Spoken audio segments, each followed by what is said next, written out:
Muy buenos días. Ndabaramukije Hoy, uyu munsi jueves 20 kuwa de kane julio de 20 este año z'ukwindwi umwaka 2023. w'2023. Un saludo al misionero Miguel Ntasho kuri missionnaire Miguel Bermudez Marina, abakozi b'Imana bose na bene data bose mu bihugu bitandukanye. Turashimiye data wacu wo mu ijuru por vivir en este tiempo tan kuko kuba turiko glorioso, turaba tan muri iki maravilloso gihe que nos cy'igitangaza, a cada uno de nosotros. kubona Imana yaratoranije umwe wese wo muri twebwe kugira ngo tugire uruhara mu mugambi ukomeye w'Imana uhwanye n'iki gihe cya nyuma, Correspondiente a la dispensación del uhwanye reino. n'ikiringo cy'ubwami.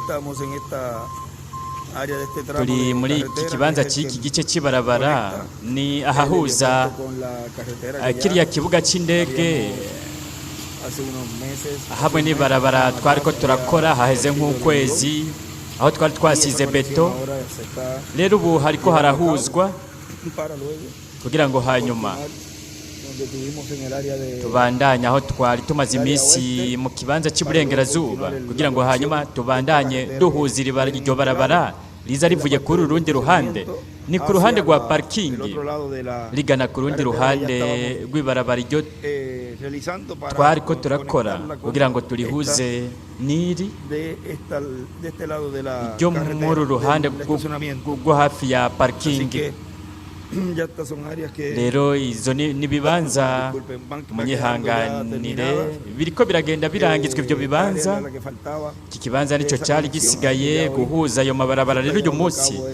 hariko harakorwa icyo gikorwa, y kandi así continuar con el otro tramo gutyo rero que ya tubandanye n'ikindi gice queda para aricyo esa gisigaye conexión. kugira ngo haheze Dándole la hahuzwe. vuelta, o sea, estaría ya conectada Ni ukuvuga hazoba hamaze la guhuzwa carretera en ibarabara todo el perímetro de la Gran ku Carpa nkikuro Catedral. yose y'ihema nini katedrale hamwe n'ibibuga. Hay una conexión que se va a hacer Rero hariho hacia la otra kuzohuzwa carretera n'irindi que barabara colinda con los terrenos. rihwana n'ibibuga n'ibibanza. Ivyo nyene biri mu gikorwa kiriko kirakogwa, hazotegurwa kugira ngo duheze tuhasige beto mu ico gice naho nyene. Rero ivyo nivyo bikorwa turiko turakora ngaha mu ihema nini katedrale ku bijanye n'igice c'ivy'amabarabara. Imana ibahezegere cyane, Imana ibarinde. Kandi ejo ku munsi wa gatanu turifuza kandi turasavye Imana